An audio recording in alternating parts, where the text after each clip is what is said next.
Rema hari ini, Zakaria 4 ayat 6. Maka berbicaralah ia, katanya, inilah firman Tuhan kepada Zerubabel. Bunyinya, bukan dengan keperkasaan dan bukan dengan kekuatan, melainkan dengan rohku, firman Tuhan semesta alam.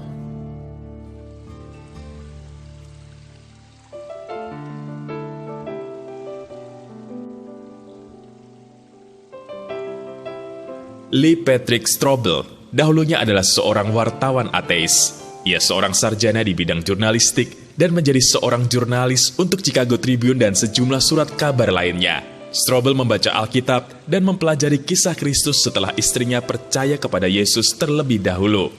Pada akhirnya, ia menjadi pengikut Kristus yang luar biasa setelah Roh Kudus menjamah hatinya. Ia pun sempat menjadi pastor pengajar di gereja Willow Creek Community Church, kemudian mengalihkan fokusnya pada penulisan dan pembuatan acara TV. Pada tahun 2007, Strobel mendapat penghargaan Doktor Kehormatan oleh Southern Evangelical Seminary atas kontribusinya pada apologetika Kristen dalam menulis sejumlah buku dan 4 diantaranya mendapat hadiah ECPE Christian Book Award. Kisah Strobel memiliki kesamaan dengan kisah tokoh dalam Alkitab, yaitu Yakub.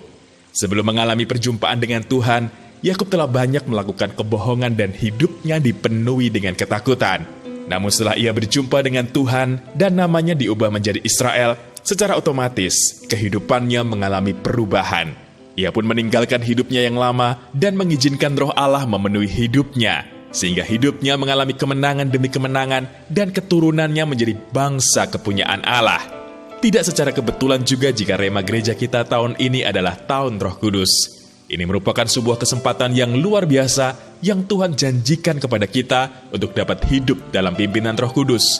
Hidup kita sepenuhnya akan dalam tuntunan dan pimpinan Roh Kudus, sehingga setiap hari kita akan mengalami kemenangan demi kemenangan. Oleh karena itu, beranilah untuk meninggalkan hidup lama kita yang sia-sia, serta mulai melangkah untuk menyingkirkan segala yang kotor dalam hati kita.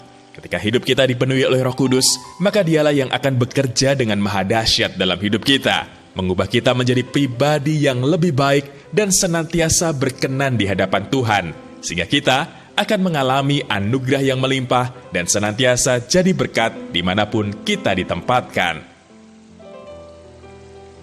Apa yang menghalangi Anda untuk mengalami karya Roh Kudus yang maha dahsyat dalam hidup Anda?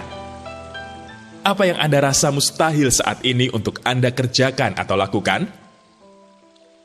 Sudahkah Anda membuka hati Anda agar Roh Kudus memenuhi hidup Anda? Langkah apa yang akan Anda ambil?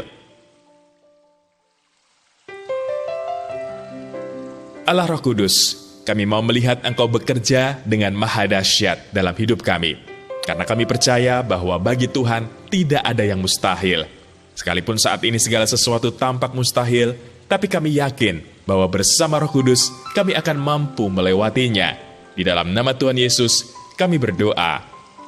Amin. Saat hidup kita dipenuhi dengan Roh Kudus, maka Dia akan bekerja dengan maha dahsyat dalam hidup kita.